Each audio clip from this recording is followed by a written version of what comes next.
Dalam suatu perjalanan yang penuh cahaya senja, tampaklah Pangeran Ramawijaya, sang putra mahkota negeri Ayodhya, duduk dengan tenang di atas kereta kuda kebesaran, kereta yang tidak sembarangan karena dikendalikan langsung oleh sang adik tercinta, Laksamana. Angin sore berhembus pelan, seakan memberi restu pada langkah mereka setelah berhasil membawa pulang Putri Mantili, sang permaisuri yang telah lama diidamkan. Perjalanan pulang menuju Ayodhya terasa begitu bermakna, setiap derap langkah kuda seperti denting gamelan yang memuji keberhasilan Ramawijaya dalam menumpas ancaman burung raksasa Dangang Sengara, sebuah kemenangan yang bukan hanya milik dirinya, melainkan kejayaan bagi seluruh negeri Ayodhya.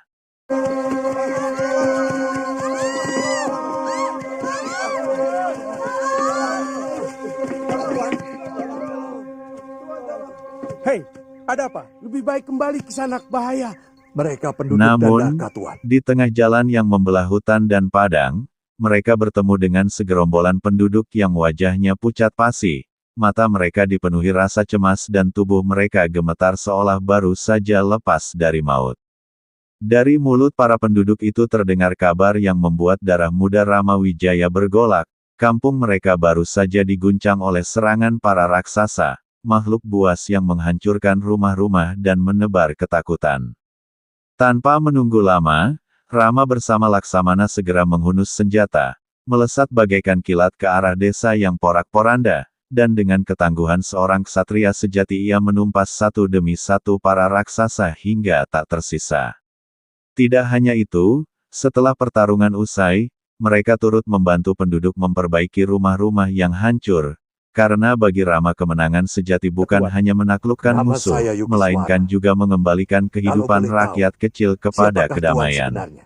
Nama saya Rama, kami putra Ayodhya. Oh, Dan ini Laksmana. Dan wanita itu istri saya, putri dari Mantili.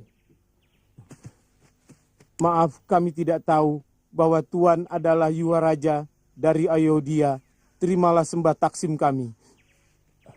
Sudah. Bangunlah. Bangun. Bangunlah. saya sahabat ayahandamu, Prabu Dasarata. Oh iya. Tadinya saya berniat untuk mohon bantuan Sang Prabu menyelamatkan desa Dandaka. Dinda, saya dan Laksmana akan ke Dandaka. Dinda saya titipkan kepada Begawan Yukiswara. Hati-hati, Kanda. Kami akan segera berangkat. Begawan, Dinda, jaga dirimu.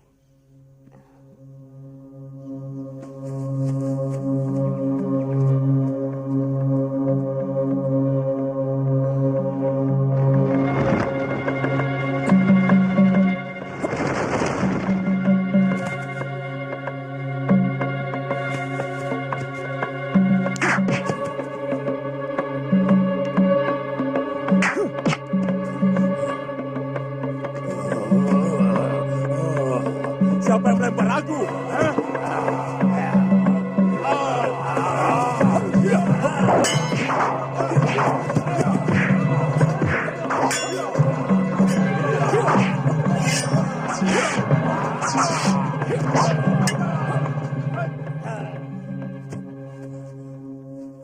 Hentikan Ksatria, hentikan. Kami menyerah. Jangan bunuh kami. Kami punya keluarga. Kami siap menjadi budak Tuan. Hei, kamu pikir hanya kalian yang punya keluarga? Hah? Bagaimana dengan puluhan penghuni desa ini yang terpaksa kehilangan rumah? Dan entah berapa orang yang kalian bunuh? Cuma 12 orang, Tuan.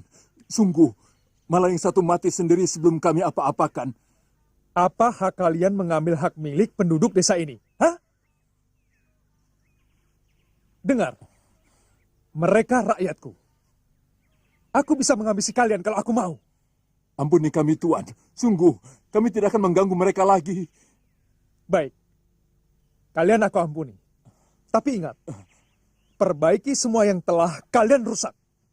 Baik, Tuan. Hamba akan mengerahkan semua bangsa hamba untuk memperbaiki desa ini.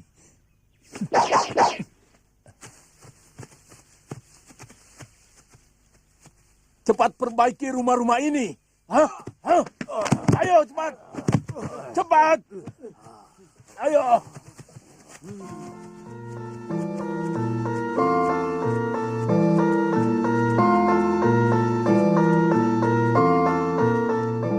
Terima kasih atas dharmamu, anakku. Semoga Dewata melindungi langkahmu. Sekarang kalian boleh kembali, karena mereka sudah kami taklukkan. Dan mereka sedang kami hukum untuk memperbaiki semua kerusakan rumah.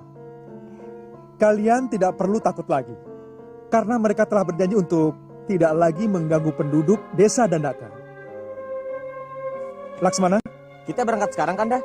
Iya. Kalian boleh ikut kami dari belakang.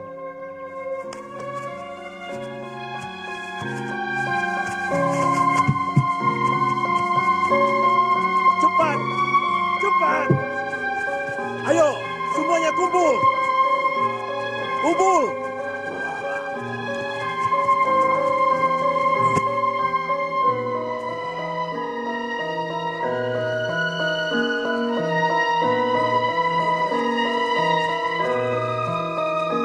Kalian semua boleh pergi.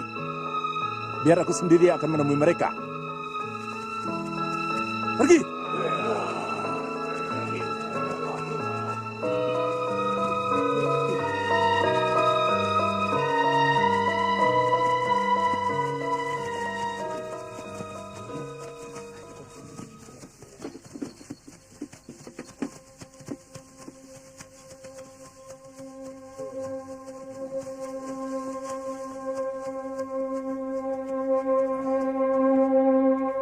Kami sudah melaksanakan tuntutan Tuan.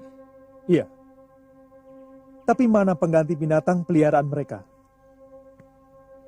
Kami tidak memiliki hewan yang telah kami bunuh dan kami makan. Tetapi, ini mungkin bisa untuk membeli apa yang telah kami hilangkan.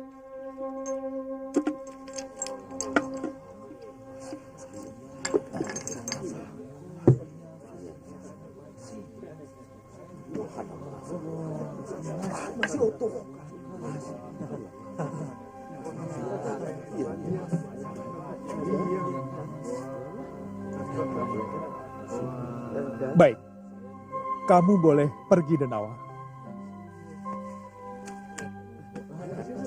Saya kira apa yang telah kalian berikan melebihi dari apa yang telah kalian rusak. Tapi sekali lagi aku peringatkan, jangan berani lagi mengganggu desa ini. Atau kalian semua kubunuh. Mengerti? Kami bersumpah di depan Tuan.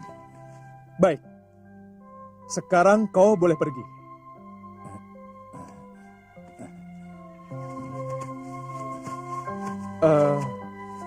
Kalian mendapatkan emas untuk mengganti binatang piaraan yang telah mereka ambil.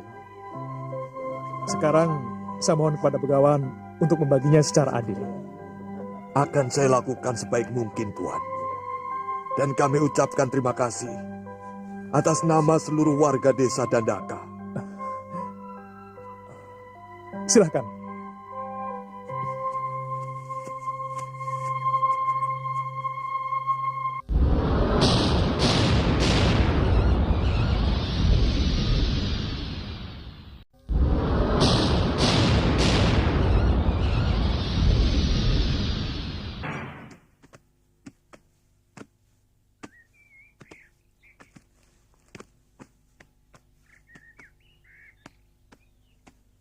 Barata dan Trugena belum datang. Ada perlu apa, Kanda? Kalau Nandarama dan Laksmana datang, mereka berdua pasti akan melapor kepada Kanda Prabu. Mereka menunggu di perbatasan? Sementara itu, jauh di istana Ayodhya yang megah namun kini dipenuhi bayang kegelisahan, sang raja, Ayahanda Rama, duduk termenung bersama permaisuri keduanya, Ratu Kakai. Dalam kerinduan yang tak terbendung, sang Prabu menyebut-nyebut nama Rama, putra sulung yang ia dambakan untuk menggantikan tahtanya, menjadi Hiwaraja, pewaris sah kerajaan yang ia bangun dengan darah dan air mata. Tetapi pada saat itulah, Ratu Kakai mengingatkan akan janji lama, ia pernah menyelamatkan sang raja 2 kali, dan karena itulah ia menuntut dua permintaan.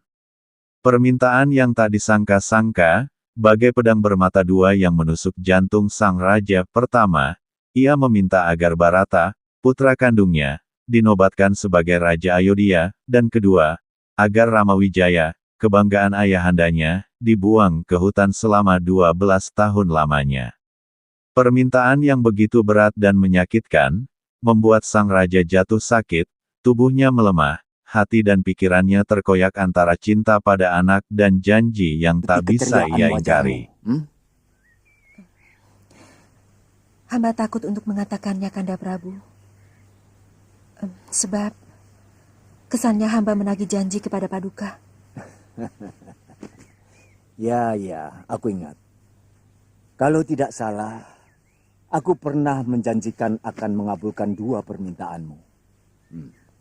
Yang pertama, ketika kamu menyembuhkan sakit bisulku. Yang kedua, ketika kamu mengorbankan diri untuk menyelamatkan aku. Kalau tidak, barangkali aku sudah masuk jurang. Ya, aku ingat. Tapi ketika aku menanyakan, kamu selalu bilang, nanti saja. Sekarang katakan, Dinda Dewi, apa keinginanmu? Kaulah segalanya bagiku setelah Dinda Permaisuri meninggal. Kanda Prabu pasti akan mengabulkannya. Sebab kalau tidak, hamba tidak akan mengatakannya. Ayo katakan ke Kaye. Aku pasti mengabulkannya. Sabtu Pendito Ratu Tan Keno Wolawali. Baik. 2 kali Kanda Prabu berjanji. Iya. Maka hamba pun hanya memohon 2 hal. Pertama, anak hamba Bharatalah yang harus menggantikan Kanda Prabu sebagai raja di Ayodhya. Kedua, untuk menghindari terjadinya pertikaian, Kanda Prabu harus memerintahkan Rama meninggalkan Ayodhya selama 12 tahun.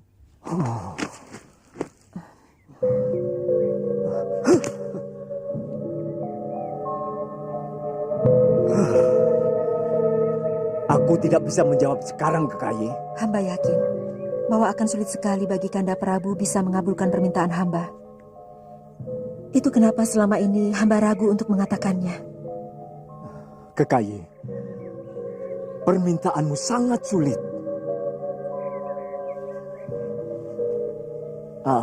Aku harus melakukan semedi untuk memohon petunjuk dari Dewata. Sebab galibnya, seorang Yuwarajalah yang akan menjadi pengganti apabila seorang Prabu lengser dari tahtanya. Yuwaraja itu adalah Ramawijaya. Karena dia adalah putra dari permaisuriku, Dewi Sukaslaya. Hamba hanya menyampaikan permohonan. Paduka sendiri yang berhak untuk menolak atau mengabulkannya. Paduka yang menebar janji. Paduka yang bersumpah akan mengabulkan permohonan hamba. Dunia akan mentertawakan Paduka kalau berani menyalahi sumpah. Kekayi, tahukah kamu permintaanmu itu sangat terkutuk? Bisa menimbulkan perang saudara yang sangat mengerikan. Kamu mengendaki hak orang lain. Tahta itu milik Rama. Mengusir dia yang sama sekali tidak berdosa adalah tindakan yang sewenang-wenang. Hamba tidak keberatan kalau Paduka mau menyalahi janji. Itu hak Paduka. Paduka tidak pernah membatasi permohonan yang akan hamba ajukan.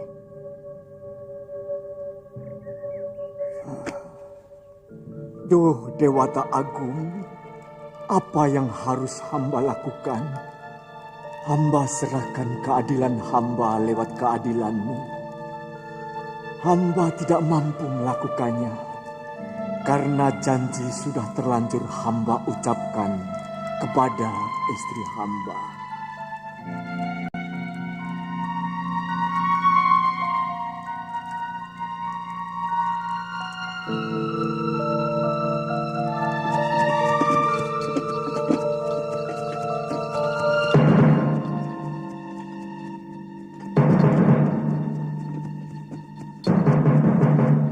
Iya, Dialah kesatria yang memenangkan sayembara di Mantili. Pasti dia seorang yang sakti mandraguna.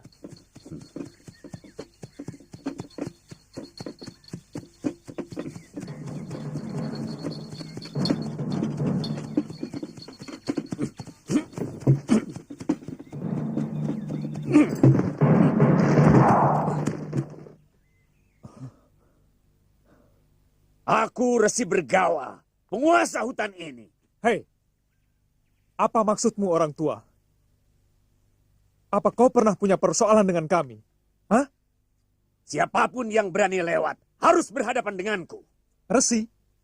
Apa pantas seorang resi berperilaku seperti itu? Hei, tindakanmu itu hampir mencelakai kami. Aku memang sengaja mau membunuhmu. Kalau itu keinginanmu, aku wajib membela diri. Karena nyawaku cuma satu. Ha!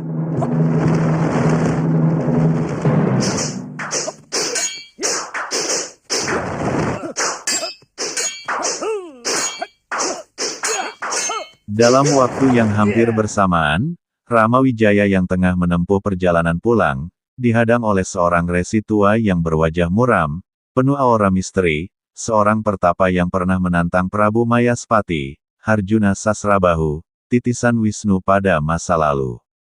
Kini, resi itu menuntut pertarungan dengan Rama, yang juga merupakan titisan Wisnu pada zamannya. Pertarungan pun tak terelakkan, resi yang haus akan pembebasan dari kehidupan dunia ini melontarkan segala kemampuan, sementara Rama dengan sikap tenang namun tegas menangkis setiap serangan. Pertarungan berlangsung sengit, hingga akhirnya Rama mengerahkan ajian sakti mandraguna, cahaya yang memecah langit, membuat tubuh sang resi terpental. Dalam kepuasan terakhirnya, resi itu tersenyum sebelum menghembuskan napas terakhir, karena ia mendapatkan lawan yang setara, dan kematian baginya adalah pintu menuju kebebasan sejati.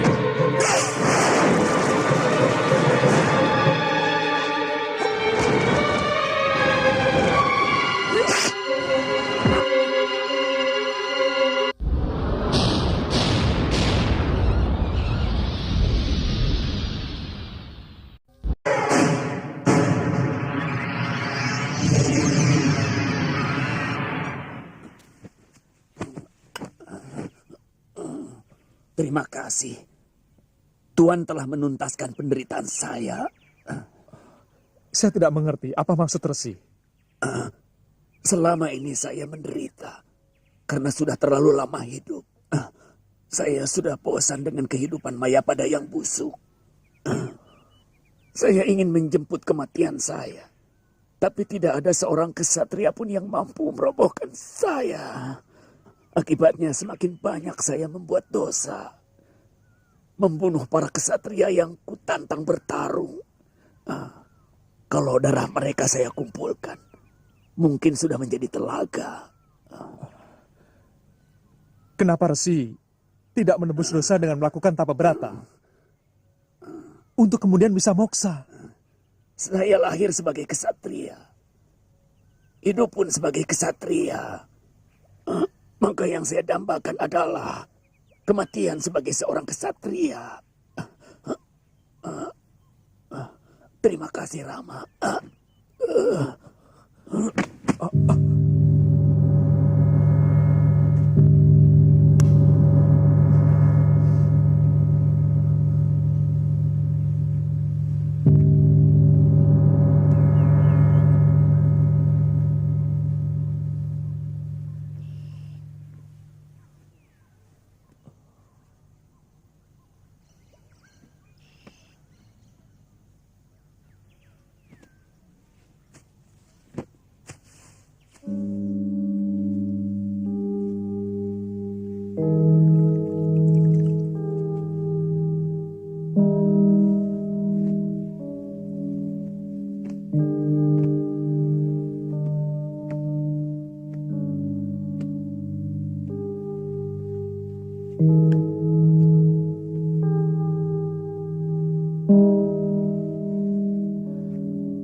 Ada apa, Kanda? Rama dan Laksmana sepertinya sudah datang. Ampun Romo Kembali Prabu. ke istana, Kalau Kanda Rama kabar kedatangan Rama makin santer terdengar. Sang Prabu yang terbaring sakit kerap beranggapan bahwa putranya akan segera tiba. Namun, Barata, putra Kakai, menyangkal dengan wajah penuh kebimbangan. Ia tahu Rama belum juga sampai, sementara hari-hari terus berlalu. Ketika akhirnya Rama benar-benar memasuki perbatasan negeri Ayodhya bersama Laksamana dan Putri Mantili, suasana seolah kembali hidup, rakyat memuji-muji negeri mereka, sementara Rama bergegas menuju istana. Ia menjenguk sang ayahanda yang terbaring lemah, duduk dalam diam bersama para pengiringnya, enggan mengungkap kenyataan pahit yang sebenarnya terjadi agar sang raja bisa beristirahat dengan tenang. Ada kereta! Yuk, yuk.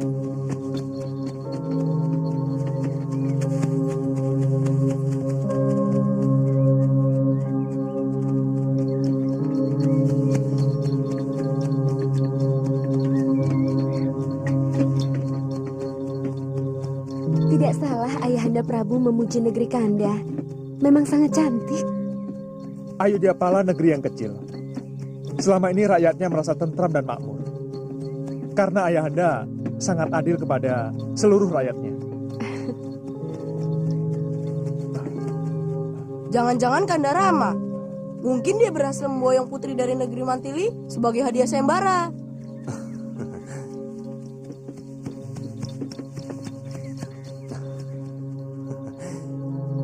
Selamat datang Kanda Rama dan Kanda Laksmana. Bagaimana kabar semua keluarga di Kedaton, Dinda Barata? Romo Prabu sedang sakit, Kanda Laksmana. Sakit? Waktu kami pamit pergi, beliau sangat sehat. Mungkin kangen pada Kanda berdua. Oh iya, sebentar.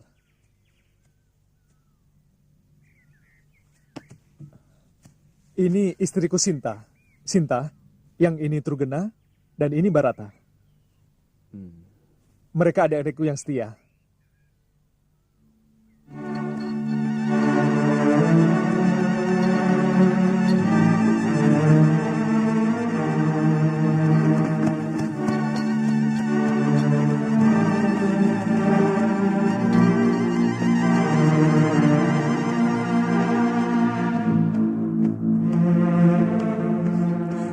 Kanda Prabu, Nanda Rama dan Laksmana sudah datang. Dia bersama seorang gadis yang sangat cantik. Artinya, dia memenangkan sayembara itu. Iya.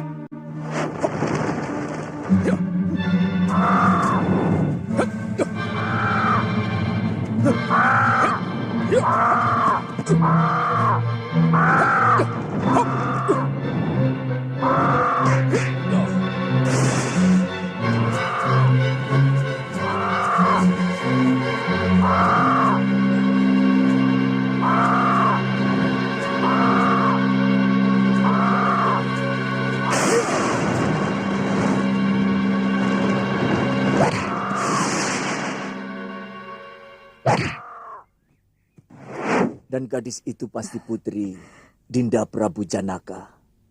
Iya. Ayo, Kanda.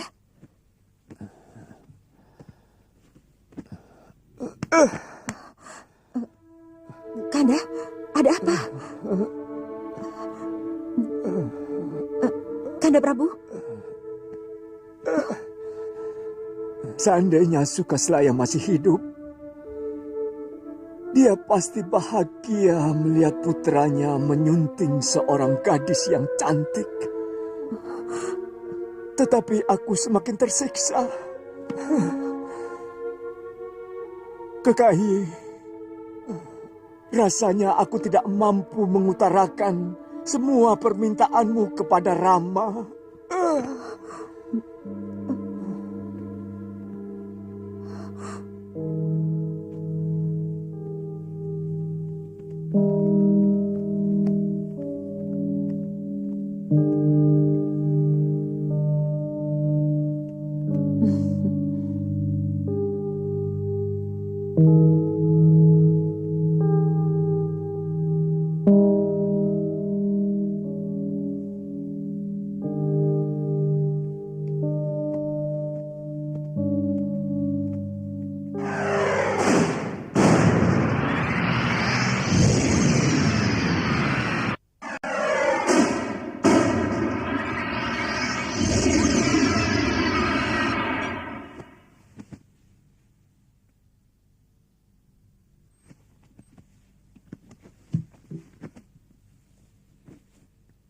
apa yang Romo rasakan.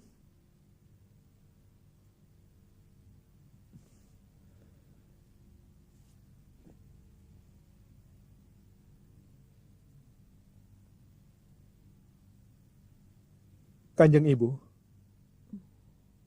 apa sebenarnya sakit Romo Prabu?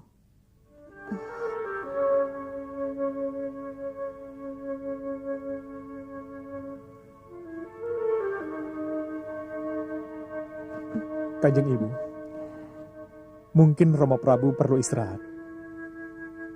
Kami mohon pamit dulu. Sebenarnya,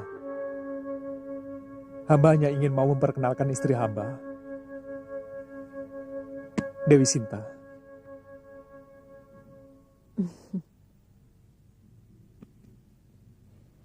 Nanti Ibu sampaikan.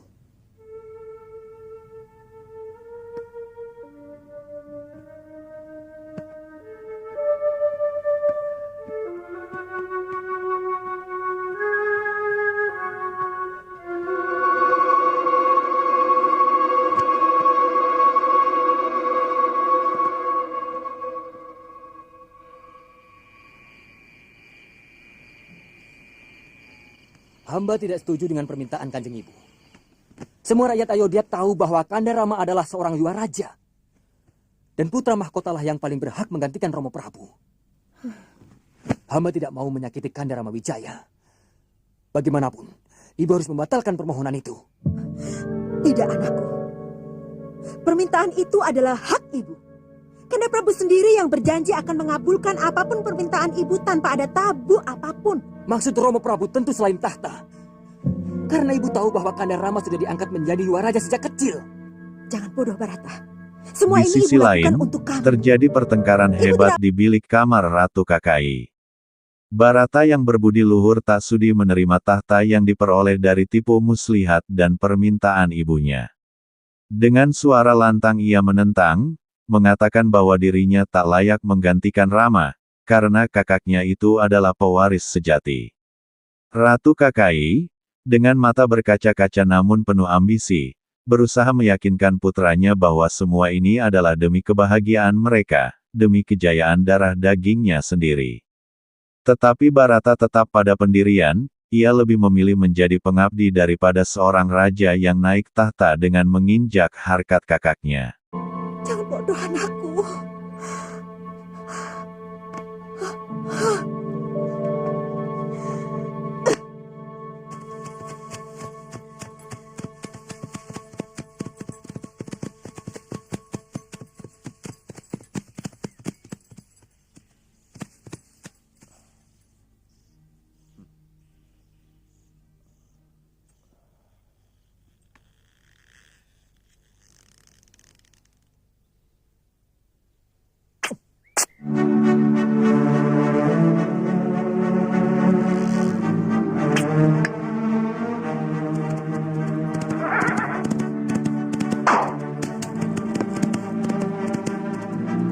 Terus terang, saya tidak bisa menerima permintaan Kanjeng Ibu.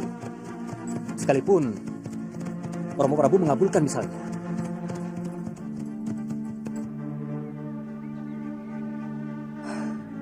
Rupanya itu yang membuat Romo Prabu sakit. Ini memang sangat pelik, Barata. Sebagai raja, Romo Prabu tidak akan memungkiri janjinya kepada ibumu. Di sisi lain, beliau tidak ingin mencabut hak saya sebagai putra mahkota. Saya akan coba selesaikan secara baik-baik. Yang penting supaya Romo Prabu kembali sehat. Saya tidak mau Kanda mengorbankan hak Kanda hanya demi keinginan ibu saya. Saya akan mencoba untuk menghentikan keserakahan ibu saya dengan Di sisi lain, saya. Prabu Rahwana semakin terjerat oleh bara amarah yang membakar dadanya. Api murka itu bagaikan kobaran unggun yang disapu angin ribut, semakin diguncang semakin tinggi menjilat langit.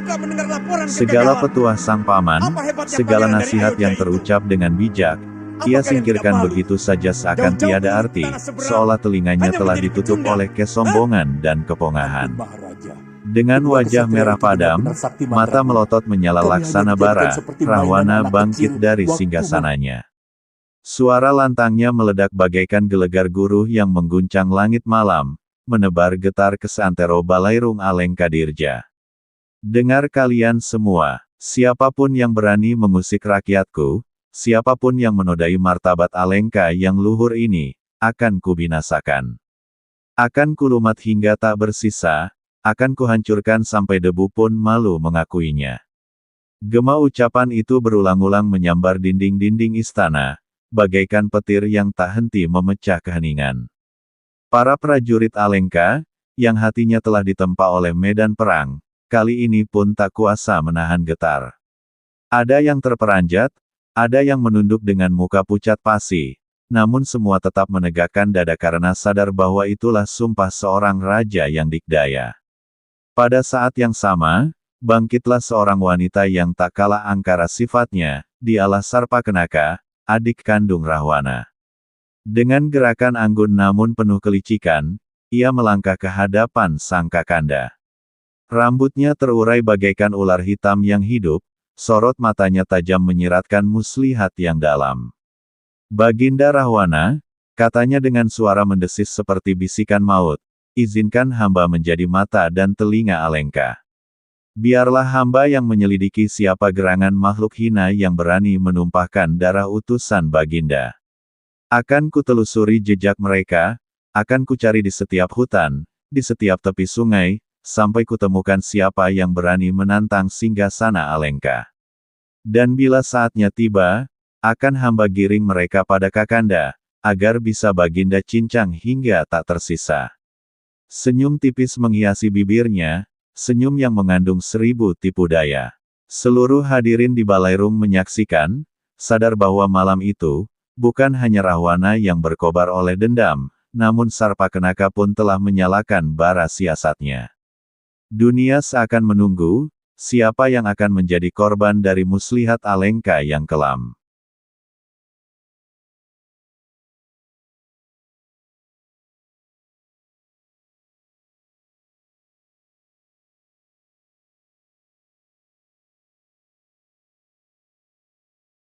Dia adalah musuhku. Dan setiap musuhku harus menerima hukuman dariku.